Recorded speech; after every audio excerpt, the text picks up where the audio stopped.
ரீசெண்டா நான் பிரீத்தி ஜோடியாக் வாங்கியிருந்தேன் அப்படின்ட்டு ஷேர் பண்ணியிருந்தேன் ஒரு விளாகில். ஸோ அதோட டீட்டெயில்ஸ் அண்ட் ரிவ்யூ வந்து கேட்டிருந்தீங்க. அதை அப்படியே இந்த விளாகில் குயிக்காக ஷேர் பண்ணிடுறேன். Also if you are looking for ஏதானும் இந்த மாதிரி ஃபுட் ப்ராசஸர் உங்களுக்கு கண்டிப்பாக இது யூஸ்ஃபுல்லாக இருக்கும். இது பார்த்துட்டு வாங்கலாமா வேண்டாமா நீங்கள் டிசைட் கூட பண்ணலாம். So let's get into the video. நீங்கள் நம்ம சேனல் ஃபர்ஸ்ட் டைம் பார்க்குறீங்கன்னா மறக்காம சேனல் சப்ஸ்கிரைப் பண்ணிட்டு பாருங்கள். ப்ராடக்ட் டெலிவரி ஆன உடனே உள்ளே அவங்க மென்ஷன் பண்ணியிருந்த ஐட்டம்ஸ் எல்லாமே இருக்கா, ஆல்சோ அதோட வாரண்டி கேரண்டி கார்டு ஏதாவது இருக்குது அப்படின்னா அதுவும் இருக்கான்னு செக் பண்ணிகிட்டு இருந்தேன். எல்லாமே கண்டிப்பாக பர்ஃபெக்டாக தான் இருக்கும். ஸ்டில் நம்மளோட சைட்லேருந்து ஒரு ஜஸ்ட் ஓவர்வியூ மாதிரி. இதுக்குள்ளே டிஃப்ரெண்ட் டைப் ஆஃப் பிளேட்ஸ், அதுக்கப்புறம் நம்மளுக்கு கிரேட் பண்ணுறதுக்கு, காய்கறியெல்லாம் கட் பண்ணுறதுக்கு, இந்த மாதிரி பிளேட்ஸே டிஃப்ரெண்ட்டாக இருந்தது. அதே மாதிரி அந்த ஜார்ஸும் வந்து ஒரு ஒரு சைஸில் இருந்தது.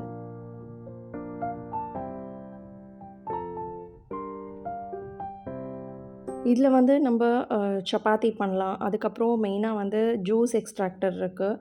கோகனட் மில்க் பண்ணலாம். இது மாதிரி கொஞ்சம் எக்ஸ்ட்ரா விஷயங்கள்லாம் இதில் நம்ம பண்ண முடியும். இது ஓப்பன் பண்ண உடனேயும் என்னடா இவ்வளோ ப்ராடக்ட்ஸ் இருக்கே, இது எல்லாத்தையும் நம்ம எப்படி யூஸ் பண்ணுவோன்ற தாட் தான் ஃபஸ்ட்டு வரும். ஏன்னா நம்ம ஜென்ரலாக வந்து ஒரு 2 ஜார் வச்சுருப்போம். ஒரு ஒரு சைஸில் சின்னது ஒன்று, பெருசு ஒன்று. அதுக்கப்புறம் வந்து மிக்சர் அது வச்சுருப்போம். இதில் இவ்வளோ வந்தோடனே இது எல்லாத்தையும் எப்படி யூஸ் பண்ணுறதுன்ற தாட் தான் ஃபஸ்ட்டு வந்தது. அண்ட் இதில் வந்து அந்த வாரண்டி, கேரண்டி கார்டு என்ன இருக்கோ அது எல்லாத்தையும் நான் ஒரு வாட்டி இன்ஸ்ட்ரக்ஷன் மேனுவல்லாம் இருந்தது. ஒரு வாட்டி படித்து பார்த்துட்ருந்தேன். எப்படி இதை யூஸ் பண்ணலான்ட்டு. வொர்த் பையிங்கா இல்லையா பிரீத்தி ஜோடியாக்குன்றது நான் இதில் வந்து ஷேர் பண்ணுறேன். உங்களுக்கே வந்து ஒரு ஃபைனலாக இந்த வீடியோ நீங்கள் ஃபுல்லாக பார்த்தீங்கன்னா உங்களுக்கு ஒரு ஐடியா கிடைக்கும். இது வந்து வொர்த்தா இல்லையான்ட்டு. ஃபஸ்ட்டு வந்து நான் உளுந்து அரைச்சு பார்க்குறேன். இதோட மாடல் வந்து எப்படி இருக்கும்னா, ஒரு ட்ரைபாட் மாதிரி இருக்கும். அதே மாதிரி அந்த இண்டிகேட்டர் வந்து ரொம்ப ஹெல்ப்ஃபுல்லா இருக்கு. லைக் இப்போ நம்ம தெரியாம நெறைய ஓவர்லோட் பண்ணியிருக்கோம் அப்படின்னா, அங்க வந்து ரெட் கலர் எரியும். இப்போ ப்ளூ இருக்கு. நம்ம ப்ளூல இருக்கும்போது நம்ம கரெக்ட்டா லோட் பண்ணியிருக்கோம் குவான்டிட்டி அப்படின்னு அர்த்தம். ஃபஸ்ட்டு வந்து நான் உளுந்து அரைச்சு பார்க்குறேன். ஏன்னா, அதுதான் வந்து கொஞ்சம் ஈஸியா கிரைண்ட் பண்ண முடியும். ஃபஸ்ட்டு அது எப்படி இருக்குன்னு பார்த்தேன். அ வித்தின் ஒரு 20 டூ 30 செகண்ட்ஸ் தான் நான் வந்து இது கிரைண்ட் பண்ணியிருப்பேன். அவ்ளோ ஸ்மூத்தா இருந்தது. அந்த 30 செகண்ட்ஸ்லயே நல்ல பேட்டர் வந்து ஸ்மூத்தா இருந்தது. இது வந்து 750 வாட்ஸ். ஸோ அந்த ஸ்பீடுக்கு ஏத்தாப்புல அந்த வொர்க்கும் வந்து கொஞ்சம் குயிக்கா முடிஞ்ச மாதிரி இருந்தது. என்னோட கிரைண்டர் வந்து கரெக்ட்டா ரிப்பேர் ஆயிடுச்சு. அன்னைக்கு தான். முன்னாடி வந்து மாவு ஊற வச்சிருந்தேன். அது இப்போ அரைச்சே ஆகணும் அப்படின்னு சொல்லிட்டு நான் அந்த மிக்ஸர் கிரைண்டர்ல அரைச்சு பார்த்தேன். ஆல்சோ அரிசியும் ரொம்ப நல்லா இருந்தது. ஒரு 1 மினிட்லயே நம்மளுக்கு வந்து அரிசிலாம் நல்லா ஒரு பேஸ்ட் மாதிரி நம்ம இட்லி மாவு கரைப்போம்ல, அந்த மாதிரி வந்துருச்சு. பட் இந்த இட்லி மாவோ, தோசை மாவோ இதெல்லாம் வந்து நம்ம மிக்ஸர் கிரைண்டர்ல எந்த மிக்ஸர் கிரைண்டரா இருந்தாலுமே அவ்வளவா யூஸ் பண்ணக்கூடாது அப்படின்னு தான் சொல்வாங்க. ரொம்ப ரேர் லைக் இப்போ வேற வழியே இல்ல அப்படின்னா நம்ம யூஸ் பண்ணிக்கலாம். நான் வந்து மிக்ஸர் கிரைண்டர்ல இப்போலாம் அரைக்கிறதில்ல. கிரைண்டர்ல தான் அரைக்கிறேன். பட் இன்னைக்கு வந்து அது வொர்க் பண்ணலன்னதுனால கரெக்ட்டா புதுசும் வந்ததுனால நான் கொஞ்சம் டெஸ்ட் பண்ணி பார்க்கலாம் அப்படின்ட்டு தான் அதில அரைச்சேன். ஸோ அதில எப்படி அரைப்போமோ அதை விட கொஞ்சம் ஸ்மூத்தாவே வந்திருக்கு இதில. ஃபஸ்ட்டு வந்து நான் ஜார் எல்லாத்தையுமே டெஸ்ட் பண்ணி பார்க்குறேன். இப்போ குட்டி ஜார் எடுத்து அதில தேங்காய், அதுக்கப்புறம் என்ன நம்ம பேஸ்ட் அரைப்போமோ அதெல்லாம் வந்து போட்டு அரைச்சு பார்க்குறேன். இதுவுமே வந்து ஒரு 40 செகண்ட்ஸில் அவ்வளோ ஸ்மூத்தா நம்மளுக்கு வந்து அரைச்சு குடுத்துரும். இந்த ஸ்பீட் வந்து அதிகமா இருக்கிறதுனால நம்மளுக்கு கொஞ்சம் ஈஸியா இருக்கு. டைம் வந்து அவ்வளவா எடுக்கவே இல்ல. கண்டிப்பா இது வந்து ஒரு நம்ப டைம் மேனேஜ் பண்ணோம் கிச்சன்ல, சீக்கிரமா வொர்க் வந்து ஃபினிஷ் பண்ணோம் அப்டின்னா, இது நம்மளுக்கு ஒரு பெஸ்ட் ஆப்ஷன். நெக்ஸ்ட்டு வந்து சப்பாத்திக்கு மாவு டோ வந்து இதில ரெடி பண்றேன். எவ்ளோ உங்களுக்கு அமௌண்ட் ஆஃப் இந்த மாவு வேணுமோ, அதுக்கேத்தா மாரி ஃபஸ்ட்டு நான் சப்பாத்தி மாவு ஆட் பண்ணிக்கிறேன். கொஞ்சமா சால்ட் ஆட் பண்ணிக்கிறேன். அப்புறம் இத க்ளோஸ் பண்ணி நான் தண்ணி விட்டு அரைச்சு பார்க்க போறேன். இந்த சப்பாத்தி மாவு, உப்பு போட்டு அது கூடயே கூட நம்ம கொஞ்சம் ஆயிலும் ஆட் பண்ணிக்கலாம். பட் நான் வந்து ஆயில் ஆட் பண்ணல. யூசுவலா வந்து நான் சப்பாத்தி மாவுக்கு ஆயில் ஆட் பண்ணி பண்றதில்ல. ஸோ, இதில வந்து நான் வெறுமனே தண்ணி மட்டும் தான் அந்த கேப் வழியா விட்டுட்டு கிரைண்ட் பண்ணி பார்க்குறேன். இப்போ கிரைண்ட் பண்ணதுக்கப்புறம் டோ வந்து சூப்பர் சாஃப்ட்டா இருக்கு. அதுவுமே வந்து ஒரு 40 செகண்ட்ஸ் நம்ம வந்து கிரைண்ட் பண்ணும்போது நம்பளுக்கு எல்லா மாவுமே வந்து சேர்ந்தா மாதிரி இந்த மாதிரி வந்துரும். இத எடுத்து நம்ம நீடிங் கூட பண்ணணும்னு அவசியம் இல்ல. பட் ஸ்டில் நான் வந்து கொஞ்சமா ஆயில் விட்டு அத ஒரு 2, 3 வாட்டி நீட் பண்ணிட்டு அத க்ளோஸ் பண்ணி வச்சேன். மாவு வந்து சூப்பர் சாஃப்ட்டா இருந்தது. இவ்வளத்தையும் ஃபிக்ஸ் பண்ணி, இதெல்லாம் நம்ம திரும்பவும் வாஷ் பண்ணணும். இதுக்கு நம்ம கையிலேயே வந்து மாவு ரெடி பண்ணிடலாம், பெசஞ்சிடலாம். அதுக்கு மிஞ்சி போனா ஒரு 2 to 3 மினிட்ஸ்க்குள்ள தான் ஆகும் அப்படின்னு நம்ம கண்டிப்பா யோசிப்போம். அதனால தான் நான் இவ்வளோ நாளா இது வாங்காம இருந்தேன். பட் அது வந்து நம்மளுக்கு ஒரு 40 செகண்ட்ஸ் தான் வந்து மாவு அரைக்கிறதுக்கே எடுக்கும். ஆல்சோ அது வாஷ் பண்ணுறது ரொம்ப ஈஸி. அதனால தான் இந்த வீடியோவும் நான் வந்து உங்களுக்கு அட்டாச் பண்ணியிருக்கேன். ரொம்ப சிம்பிளா இருக்கு வாஷிங் மெத்தடும். நம்ம வந்து ஒரு பிரஷ் மட்டும் யூஸ் பண்ணோம்னா, அந்த கேப்ஸ்லலாம் க்ளீன் பண்ண ஈஸியா இருக்கும். வாஷ் பண்ணுறதுக்கும் அவ்வளோ டைம் டேக்கிங் கிடையாது. இந்த ஜார் மாத்திரம் தானே நம்ம வாஷ் பண்ண போறோம். நெக்ஸ்ட்டு வந்து நான் ஆரஞ்ச் ஜூஸ் ரெடி பண்ணி பார்க்க போறேன். இது வந்து நான் வாங்கினதுக்கு இன்னொரு ரீசன் ஜூஸர் எக்ஸ்ட்ராக்டர் இருக்கிறதுனால தான். ஏன்னா, அ எப்போ நம்மளுக்கு ஜூஸ் வேணுமோ, அப்போ வந்து ஈஸியா இருக்கும். இதில போட்டு நம்ம ரெடி பண்ணி குடிச்சிடலாம். இல்லைனா கையில உட்காந்து ஸ்க்ரூ பண்ணி அது பண்ணுறதுனாலேயே நான் வந்து ஜூஸை ஸ்கிப் பண்ணிடுறேன். சில சமயம் நான் பண்ணுறதே கிடையாது. இப்ப வந்து நான் அந்த கேப் வழியா என்ன நம்மளுக்கு வந்து ஃப்ரூட் வேணுமோ, அத நம்ம ஆட் பண்ணிக்கலாம். சிட்ரஸ்லாம் வந்து சூப்பரா வருது. இந்த மாதிரி இத உள்ள வந்து பிரஸ் பண்ணி ஒரே வாட்டி தான். பிரஸ் பண்ணும்போதே அந்த ஜூஸ் வந்து வித்தின் ஃபியூ செகண்ட்ஸ் ஒரு 10, 15 செகண்ட்ஸ் கூட கிடையாது. ஒரு 3, 4 செகண்ட்ஸ்லயே வந்து நம்மளுக்கு ஒரு பெர்ஃபெக்ட்டான ஜூஸ் வந்து ரெடி ஆயிடும். இப்போ நம்ம அந்த நாசில் வந்து க்ளோஸ் பண்ணி வச்சிருந்தோம், வெளில வரக்கூடாதுன்ட்டு. அதையும் நம்ம வந்து ஓப்பன் பண்ணிட்டோம்னா, அது வழியா அழகா ஜூஸ் எக்ஸ்ட்ராக்ட் பண்ணிடலாம். அப்புறம் வாட்டர்மெலான் ஜூஸும் ட்ரை பண்ணி பார்த்தோம். எல்லா சீட்ஸ் அதெல்லாம் வந்து உள்ளேயே தங்கிடும். வெளியில வந்து இந்த ஜூஸோட மிக்ஸ் ஆகி வரவே வராது. இப்போ நீங்க பார்த்தீங்கன்னா, அவ்வளோ ஃப்ரெஷ்ஷான ஜூஸ் சூப்பரா ரெடி ஆயிருக்கு. இந்த மேலே இருக்கிற அந்த நுரை வேண்டாம் அப்படின்னா, நம்ம அத ஜஸ்ட் ஒரு வாட்டி வடிகட்டிட்டு அது கூட குடிச்சுக்கலாம். இது என்னோட பாயிண்ட் ஆஃப் வியூல கண்டிப்பா ஒரு வொர்த் பையிங் ப்ராடக்ட் தான். பட் இதில வந்து நம்ம ஸ்பீட் இன்க்ரீஸ் பண்ணுவோம்ல 2, 3 அப்படின்ட்டு அப்போ மட்டும் சவுண்ட் கொஞ்சம் நல்லாவே வரும்.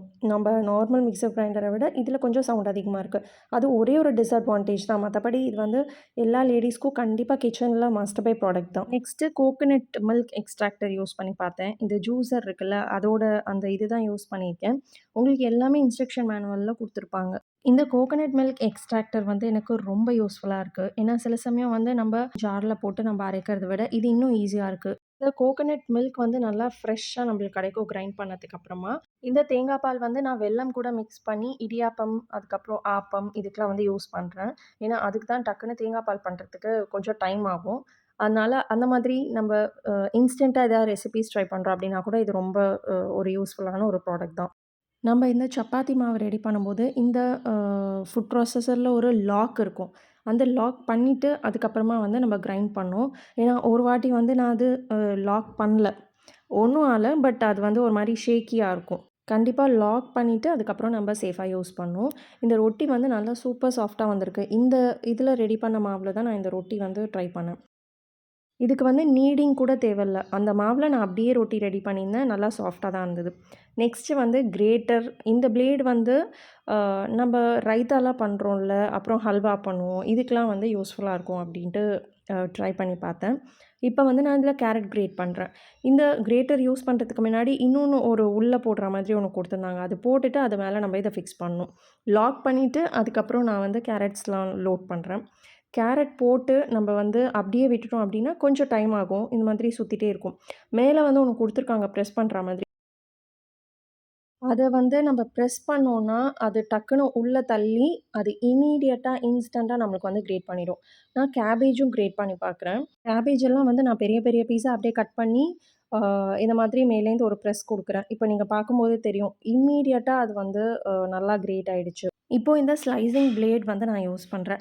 நம்ம நெறைய அமௌண்ட் ஆஃப் இந்த ஆனியன்லாம் கட் பண்றோம் நம்ம குக்கிங்க்கு. அப்படி இல்லன்னா சலாட் நெறைய பேருக்கு ரெடி பண்றோம் அப்படின்னா, இது ரொம்ப ஒரு யூஸ்ஃபுல்லான ப்ராடக்ட்டு. இப்போ நீங்க பார்த்தீங்கன்னா, ஆனியன், கேபேஜ் எல்லாமே அழகா ஸ்லைஸ் ஆயிடும். இந்த கேபேஜ் வந்து நம்ம பொரியலுக்கு கூட பண்ணலாம். மார்னிங் வந்து நம்ம அவசர அவசரமா குக் பண்ற டைம்ல இது கண்டிப்பா ஹெல்ப்ஃபுல்லா தான் இருக்கும். இந்த அளவுக்கு நல்லா லாங், தின் ஸ்லைசஸா வந்து அழகா கட் ஆயிருக்கு. ஹாய். நம்ம எல்லா மாம்ஸுமே நம்மளோட கிட்ஸ்க்கு கண்டிப்பா ஹெல்த்தியா தான் ஏதாவது குடுக்கணும்னு ட்ரை பண்ணுவோம். நம்ம குக்கிங் டைமும் கம்மியா இருக்கணும். அதே மாதிரி நியூட்ரிஷியஸாவும் குடுக்கணும் அப்டின்னா, நான் வந்து ஸ்லர்ப் ஃபார்மோட இந்த லிட்டில் மில்லட் நூடுல்ஸ் வந்து நான் கிக்கிக்கு ப்ரிப்பேர் பண்ண போறேன். இதுல மைதா கிடையாது. நோ ரீஃபைண்ட் ஃப்ளார்னு குடுத்துருக்காங்க. ஆல்சோ இது வந்து மேட் அப் ஆஃப் வீட். இது வந்து ரொம்ப healthy version and within few மினிட்ஸ்ல நம்ம இதை குக் பண்ணிடலாம். எனக்கு வந்து ரொம்ப பிடிச்சது இதோட பேக்கிங். இந்த பேக்கிங் பார்க்கும்போது அவ்வளோ கியூட்டா இருக்கு. நம்மளே கண்டிப்பா அட்ராக்ட் ஆயிடுவோம். கிட்ஸ் வந்து சொல்லவே வேண்டாம். Out of everything this is made by 2 mothers. அதனால கண்டிப்பா இது ஹெல்த்தியா தான் இருக்கும். ஸோ இதை நான் எப்படி பண்றேன்றதை நான் உங்க கூட ஃபாஸ்டா ஷேர் பண்றேன். உங்களுக்கு பிடிச்சிருந்தா நீங்களும் ட்ரை பண்ணி பாருங்க. ஃபஸ்ட்டு இந்த பேக்கை வந்து கட் பண்ணிவிட்டு உள்ளே என்ன இருக்குன்னு பார்த்தேன். உள்ளே நூடுல்ஸ், அதுக்கப்புறமா ஒரு டேஸ்ட் மேக்கர் குடுத்துருக்காங்க. ஸோ நம்மளா எக்ஸ்ட்ராவா எந்த ஸ்பைசஸும் இதில ஆட் பண்ண வேண்டாம். தண்ணி வந்து ஒரு பாத்திரத்தில கொதிக்க வச்சுட்டு, அது கொதிக்கும்போது நம்ம இந்த நூடுல்ஸை வந்து அதில ஆட் பண்ணிக்கலாம். இந்த நூடுல்ஸ்லாம் தண்ணியில நல்லா டிப் ஆகுற அளவுக்கு அத வந்து நம்ம உள்ள அமுக்கி விட்டுடலாம். ஸோ அது குக் ஆகுறதுக்கே வந்து மேக்ஸிமம் 2 மினிட்ஸ் தான். அதுக்குள்ளே சீக்கிரமா குக் ஆயிடுச்சு. இப்போ எனக்கு 2 மினிட்ஸ்ல இந்த நூடுல்ஸ் ரெடி ஆயிடுச்சு. இப்போ நம்ம என்னென்ன வெஜ்ஜீஸ் வேணுமோ நம்ம எல்லாத்தையும் ரெடி பண்ணிக்கலாம். ஸோ அதுக்கு முன்னாடி இந்த நூடுல்ஸ் மேலே நான் வந்து கொஞ்சம் கோல்டு வாட்டர் அப்படி இல்லைனா ரூம் டெம்பரேச்சர் வாட்டர் என்ன வேணாலும் இதில் லைட்டாக மேலே வந்து போர் பண்ணிவிட்டு அது வந்து நல்லா உதுத்து விட்டுக்கலாம். இது வந்து நான் கொலாண்டரில் பண்ணுறேன். ஸோ அந்த எக்ஸ்ட்ரா வாட்டர்லாம் வந்து வெளியில் வந்துடும். இப்போது நான் எடுத்துருக்கிற வெஜ்ஜீஸ் கேபேஜ், கார்ன், அதுக்கப்புறம் கேரட், ஆனியன் இவ்வளோ தான் நான் எடுத்திருக்கேன். வெஜ்ஜீஸ் வந்து உங்களுக்கு என்னென்ன வேணுமோ எல்லாமே ஆட் பண்ணிக்கலாம். காலிஃப்ளவர், ப்ரோக்கோலி என்ன வேணாலும் ஆட் பண்ணிக்கலாம். ஸோ இது வந்து ஃபஸ்ட்டு நான் கொஞ்சம் ஆயில் போட்டிருக்கேன், கொஞ்சம் பட்டர் போட்டிருக்கேன். ஏன்னா நூடுல்ஸில் கொஞ்சம் பட்டர் போட்டு பண்ணால் கிட்ஸுங்கிறதுனால இன்னும் ஹெல்த்தியாகவே இருக்கும். டேஸ்ட் மேக்கர் வெஜ்ஜீஸ் கூட தான் ஆட் பண்ணணும். டைரெக்டாக நூடுல்ஸில் ஆட் பண்ணக்கூடாது. இந்த டேஸ்ட் மேக்கர் நல்லா இந்த பட்டரில் ஃப்ரை ஆனதுக்கப்புறமா நம்ம வந்து என்னென்ன வெஜ்ஜீஸ் வேணுமோ எல்லாத்தையும் ஆட் பண்ணிக்கலாம். ஃபஸ்ட்டு ஆனியன் ஃப்ரை பண்ணி அதுக்கப்புறம் மற்ற வெஜ்ஜீஸ் போடணும் அப்படின்னு இல்லை. நான் வந்துட்டு கொஞ்சம் க்ரன்ச்சினஸ்க்காக எல்லா வெஜ்ஜீஸுமே ஒன்றா தான் போட்டு மிக்ஸ் பண்ணுவேன். இதுக்கு பின்னாடியே வந்து இன்ஸ்ட்ரக்ஷன்ஸ் குடுத்துருப்பாங்க. ரொம்ப சிம்பிளான இன்ஸ்ட்ரக்ஷன்ஸ் தான். ஸோ அத ஃபாலோ பண்ணாலே நம்மளுக்கு பெர்ஃபெக்ட்டா ஒரு நூடுல்ஸ் கெடைச்சிரும். இப்போ நான் பாயில் பண்ணி வச்சிருக்கிற நூடுல்ஸும் அந்த வெஜ்ஜீஸில் ஆட் பண்ணிக்கிறேன். இப்போ இந்த வெஜ்ஜீஸோட நல்லா இந்த நூடுல்ஸை மிக்ஸ் பண்ணிக்கிறேன். இந்த நூடுல்ஸோட டேஸ்ட் மேக்கரோட அந்த ஃப்ளேவர் எங்களுக்கு ரொம்ப பிடிச்சிருந்தது. நல்ல ஒரு மைல்டான ஃப்ளேவர் இருந்தது. கண்டிப்பாக கிட்ஸ்க்கு ஒரு ஹெல்த்தியர் ஆப்ஷன் தான். மேலே வந்து கொரியாண்டர் லீவ்ஸ் போட்டு நான் வந்து கேக்கி கொடுக்க போகிறேன். இதோட டீட்டெயில்ஸ் எல்லாமே டிஸ்கிரிப்ஷன் பாக்ஸில் கொடுக்குறேன். உங்களுக்கு இன்ட்ரெஸ்ட் இருந்தா செக் பண்ணி பாருங்கள். இது கூட கெட்சப் எதுவுமே வேண்டாம். இதுலேயே நம்ம எல்லா வெஜ்ஜீஸும் ஆட் பண்ணியிருக்கிறதுனால அதோட ஃப்ளேவரே பெர்ஃபெக்ட்டாக இருக்கும். எனக்கு பிடிச்சது வந்து இந்த நூடுல்ஸ் பண்ணுற ப்ரிப்ரேஷன் டைம் வந்து ரொம்ப கம்மி. நான் அப்படியே உங்களுக்கு ஷேர் பண்ணியிருப்பேன். இவ்வளோ தான் எனக்கு டைம் கன்சியூம் ஆச்சு. ஸோ கிக்கிக்கு வந்து அது சாப்பிட்டு அவன் ரொம்பவே நல்லாயிருக்கு அப்படின்னு தான் சொன்னான். யூசுவலாக டேஸ்ட் பண்ணிவிட்டு ஃபீட்பேக்லாம் கொடுப்பான். இதுக்கு வந்து எனக்கு பிடிச்சிருக்கு அப்படின்னு தான் சொன்னான். அதே மாதிரி இதில் கார்ன்லாம் நம்ம ஆட் பண்ணோம்னா இன்னும் கொஞ்சம் நல்லாயிருக்கும் குழந்தைங்க சாப்பிடும்போது. இன்னொன்று வந்து இந்த நூடுல்ஸோட ஸ்ட்ரிங்ஸ் வந்து பார்த்திங்கன்னா தடிதடியாக இல்லாமல் நல்லா தின்னாக இருந்தது. அதுவே சாப்பிட்றதுக்கு கொஞ்சம் கம்ஃபர்டபுளாக இருக்கும். வீடியோஸ் பிடிச்சிருந்தா சப்ஸ்கிரைப் பண்ணிட்டு பாருங்கள். தேங்க்யூ.